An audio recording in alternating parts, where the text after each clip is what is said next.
जादूगर राजकुमारी को वापस ले गया। चुड़ैल फिर से कुएं में चली गई। सुबह हुई, राजकुमार जागा, बेचैन, व्याकुल। उसने अपने सेवक से पूछा, रात वो लड़की कौन थी? सेवक कुछ नहीं जानता था। बोला, आपने सपना देखा होगा। राजकुमार को गुस्सा आया। उसने सेवक को पकड़कर कुएं में फेंकने की कोशिश की। सेवक डरकर भागा और सबको बता दिया। राजकुमार पागल हो गया है। राजा दुखी हुआ। काश मैंने उसे ऐसे कैद न किया होता। राजा खुद गया। बेटा, क्या हुआ? आपको सब पता है। ये मजाक आपसे उम्मीद नहीं थी। राजा ने कस्में खाई। तब जाकर राजकुमार थोड़ा शांत हुआ, लेकिन अब वो बीमार पड़ गया।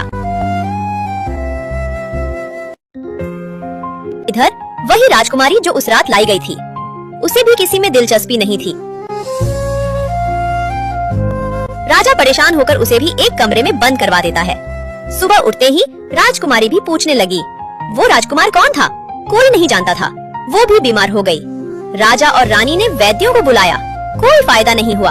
एक दिन उसकी पुरानी दासी का बेटा, एक सिपाही, बोला, मैं पूरी दुनिया घूमूंगा, लेकिन इलाज जरूर लाऊंगा। राजा ने इजाजत दी। सिपाही ने 76 देश घूम लिए, कोई इलाज नहीं मिला। 77वें देश में पता चला वहाँ का राजकुमार भी बीमार है। लोगों ने बताया वो किसी सपनों की राजकुमारी के प्यार में बीमार है। सिपाही सब समझ गया। वो महल गया, बोला, मैं इलाज कर सकता हूँ। राजा ने इजाजत दी। सिपाही ने सबको बाहर भेजा, फिर राजकुमार से बातें की, राजकुमारी के बारे में बताया। राजकुमार सुनता गया, फिर अचानक उठकर बैठ गया।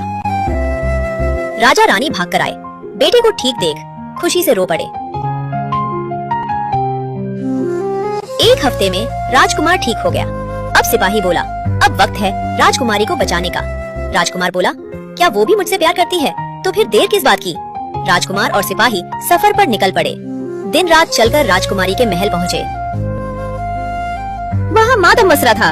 राजकुमारी अंतिम सांसें ले रही थी। सिपाही ने कहा, मैं इलाज लाया हूँ, लेकिन बस मरीज से अकेले में बात करनी होगी। राजकुमार अंदर गया। राजकुमारी की सांसें धीमी थी,